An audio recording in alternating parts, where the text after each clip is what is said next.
Sa Martes kasi, uumpisahan ko na yung flood control investigation na yan. Ay, yan ang matindi. Sa Blue Ribbon. Blue Ribbon na po ito. Para medyo challenging yan. Mahirap talaga sa laki ng problema kinakaharap natin dyan.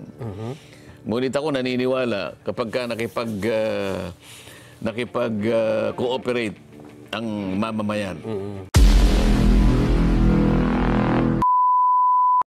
Anong may emergency na ibibigay sa Pangulo? Kaya nating imbestigahan yan, makipag-cooperate lang ang taong bayan. Matukoy natin kung sino may mga kasalanan dyan. Kanino ba nanggaling ang problema? Dapat magkaisa na lang yung mga contractor sa House of Representatives na itigil na ninyo yung ginagawa ninyo. Diba? Parang PAGCOR operator ka na, regulator ka pa. Contractor ka, congressman ka pa. Inconsistent yun eh. Diba? Pagkatapos, yung mga pag-i-insert ng mga proyekto, paggagawa ng mga project na hindi naman... Hindi ba nung isang araw na-discuss natin dito, Nelson? Isang revetment. Meron siyang slope. Isip-isipin mo yung slope wala man lang kahit kawayan lang, wala Puro lupa. Nako po. Yun ang anong emergency power ang ibibigay sa presidente? Kayo na po magkusa dyan. Na yung pera po ng bayan, wag po ninyong lalaruin yan. Sa Martes kasi, Nelson, uumpisahan ko na yung flood control investigation na yan. Yan ang matindi. Sa Blue Ribbon. Blue Ribbon na po ito. Para medyo challenging yan. Mahirap talaga sa laki ng problema kinakaharap natin dyan. Ngunit ako naniniwala kapag ka nakipag-cooperate ang mamamayan. Anong may emergency na ibibigay sa Pangulo? Kaya nating imbestigahan yan, makipag-cooperate lang ang taong bayan. Matukoy natin kung sino may mga kasalanan dyan. Parang nakita ko na, Sen, kung bakit emergency power ang gusto Dahil ito, nakalagay nakasusunod, sa pamamagitan ng emergency power, maaaring ipatupad ng Pangulo ang realignment ng budget para pondohan ang iba pang mga kailangan laban sa pagbaha. Yun lang pa. Budget na naman palang pinag-usapan. Nakita mo na. Hindi naman talaga yung ikasusugpo ng korupsyon ng kanilang direksyon dyan. Nililihis nila, itinatago nila yung tunay na problema.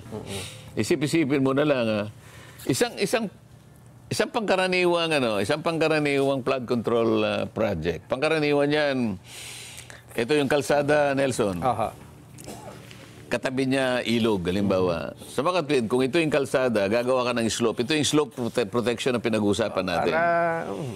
Diyan napakarami ang corruption na nagaganap. Doon sa palang sa slope na yon, minsan walang bakal. Pagkatapos nito, mag-meet yung slope, at saka yung tinatawag na apron, at saka yung sheet pile. Sheet piling yan. Mga bakal na yun ay pilit mong ibabaon sa lupa. Para hindi mag-iba. Ganito yan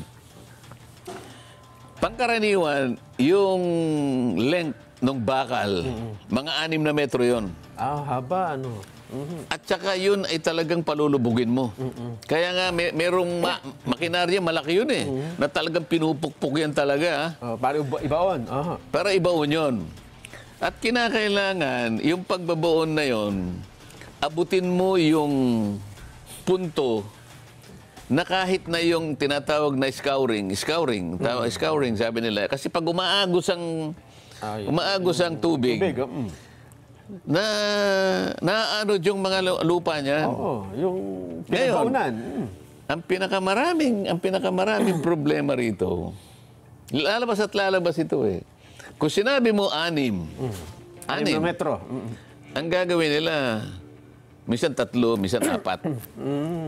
Di ngayon, yung babaon doon. Ang dapat na nakalitaw kasi 1 meter lang eh. Sa mga yung 5, nakabaon. So pagka ginawa mong 3 o kaya 4, Hinati lang, hinati lang. Yung sinabi ko sa iyo na scouring na yun, kasi lupa, makikita mo pagdaan ng mga ilang taon lang halimbawa o buwan, makikita mo nakabitin na yung ano eh. Nakalutang na. Nakalutang na. Lulugso ngayon yung ano. Lulugso. O sasabihin ngayon ng, sir, kaya ako naman po, napipilitan lang po naman ako na gawin yan sapagkat si congressman po humingi sa akin ng from 15 to 20%. Yung kontraktor ang nagsasalita. Kukuha po si Kong ng ganito. Pagkatapos yung district engineer, kasama na po yung COA, kasama na po yung DBM, meron pong porsyento dyan. Yung quality control, meron po yan. Yung tax na yan dyan po yan. Pagkatapos yung barangay, may kumukuha pa po dyan.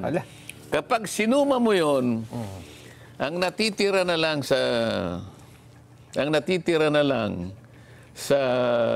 pondo na talagang gagamitin mo, 42% na lang eh. Malaki pa yan. Hindi, ibig ko sabihin, ipagpalagay natin ang average 42% na lang ang natitira. Higit sa kalahati na waldas. Pero yun nga. O, saan mo ngayon kukunin? Kaya ngayon, sasabihin natin, yung quality, yung integrity, nung ginawang project talagang na-sacrifice, doon nakuha. Sacrifice. Kanya nga mawawala lahat yan eh. Ngayon, kung gusto ninyo ako, mag-random tayo. Random check. Pababak ko lahat yung mga ano ninyo, yung ginawa ninyong sheet piling na yan. Maganda yan. Makikita ko yan, at tigta-tatlo lang pala. Makikita mo eh. Ngayon, baka akala nila, interesado ako sa kontraktor. Interesado ako sa kontraktor. Pero, makipag-cooperate kayo, makipagtulungan kayo. Tama. Sabihin ninyo kung magkano binibigay nyo sa mga taong gobyerno para hindi kayo ang madidikdik dyan. Totoo. O, yan lang aking munang masasabi. Hindi tayo nananakot. Yan naman eh. Tinatakot ko lang. Kailan? Sa Miyerkules pa? Sa Martes. Sa Martes. Sa Senate Blue Ribbon. Wala tayong magagawa. Yun ang tungkulin natin eh. Abangan natin yan. Ang banggit nyo nga, Martes, meron ng hearing ang Senate Blue Ribbon. Simula lang yun. Hindi naman natin kayang tapusin. Napakalawak ng isyong i-cover natin dyan. So, may mga mangilan-ngilan din tayong inimbita. Pero hindi matatapos sa isa, pangalawa, pangatlo. Hindi naman kasi natin titigilan hanggang hindi natin nakikita. Hanggang saan aabutin talaga ito. Kailangan talaga lumitaw kung sino ang responsableng mga opisyal ng pamahalaan. Masyadong malaki ang nawaldas na pera. Halos trillion po eh. Sa House of Representatives, hindi ko alam kung nag-start na sila dahil gusto rin nilang investigahan itong flood control project after ng SONA. Pero ang sabi ni Senador Sandro Marcos, ano senador? Congressman, House Majority Leader. Majority Leader Sandro Marcos, teka muna, parang hindi tama. Dahil iimbestigahan natin ang ating sarili. Kasi parang sinasabi niya, hindi, mga mambabatas ang itinuturo nga eh. Na, may punto siya. Tama, may punto siya. Ano bang masasabi niyo sa sinabi na yon? Very valid ang punto niya, Sandro. Nelson, sapagkat paano mo nga naman iimbestigahan ang sarili mo? Kapag nag-iimbestiga ka, ang palaging parametro dyan, pamantayan, ay yung mag-iimbestiga ay kinakailangan may pagtitiwala sa kanya. Sapagkat kung inimbestiga mo, sarili mo, ano maging kahihinat na baka pagtawanan yung resulta ng investigasyon mo eh. Parang kanina, balikan natin yung PAGCOR. Operator siya pang regulator eh. Parang ganito rin sila eh. Isip-isipin mo, kung tama yung mga pinagsasasabi ng mga ibang ngayon ay nagtatatalak na rin yan. 65, 67 congressmen ay pare-parehong contractors. Kung makikita mo naman nga, yung iba dyan ay galing na parang may USEC dyan na galing sa DPWH na ngayon ay congressmen. Di ba? Ngayon, paano mo nga masisiguro at paano ngayon na pagtitiwalaan ng tao yung kalidad Yun ang aking masasabi rin. Ayun nga, kasi... Nagkausap din kami ni Kong Sandro. Aha. Tinanong ko nga sa kanya, sabi ko, Kong, nagsisimula na yata ako yung good government. Hindi kanya, ano yun eh. Hindi kanya tama eh. Ano sabi niya? Hindi ako makakapaniwala doon, sabi niya. Naintindihan ko naman eh. At siyempre gusto niya na dapat siguro ang mag-imbestiga sa kanila, independent siguro na kung ano man ang gusto nila. Pero hindi sila mismo, hindi yung committee nila. Aha. Di ba? Tama po. Kasi kontrolado nila, pati resources. Sino yung imbitahan natin? Sasabi mo yung mga kaibigan lang imbitahan, yung mga kalaban, wag. Yung mga talagang may kasalanan, baka mamaya, kung ano pang pagsasabihin dito, matiklo tayo rito. Di ba? Saan ano ang reaksyon nyo dito naman sa pahayag ng COMELEC? May kaugnay din dyan sa mga korporasyon na sinasabing nakakopo ng mga flood control project. Ang sabi niya kasi, bawal sa batas na ang isang negosyo na may kontrata sa gobyerno ay may campaign contribution sa kandidato. Ayon sa, may binanggit siyang batas dito eh. Tama Omnibus. naman yun. Tama naman yun. Pero sa tingin ko, yun lang ba? Yun lang ba yung ano, dahil sa tumulong? Maaaring isa yun sa dahilan. Aha. Pero sinasabi ko yung na-institutionalize na eh. Doon pa lamang sa, hindi dahil sa campaign period, hindi na campaign period eh. Di ba? Minsan naman siguro yung 2025 campaign period. This year, paano yung next year? Wala namang, may election pa ba ron? Wala na. Ibig sabihin, hindi lamang din campaign period ang gagawin mong dahilan dyan. Yung karaniwan na na-institutionalize na yan, basta meron siyang 15 to 20%. May election man o wala. Oo. Ibig sabihin, basta nakinabang siya doon sa proyektong gano'n ang kalaki ang komisyonan. Parang diversionary lang na kunwari ilalagay na sa election eh. Bakit? Oo nga. No? Once every 3 years lang election eh.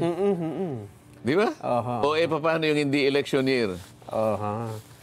Siguro ito lang ang kanya kasing sakop eh. Kasi COMELEC sila, Sen eh. Pwede naman, bakit hindi? Kaya lang, baka mamaya masyadong limited yung makita mo dyan. At yung ibang aspeto hindi mo nakikita. Halimbawa, yung hindi politiko na sangkot dyan, mga district engineers, mga regional directors, Oo nga. at umaabot pa sa main office ng DPWH.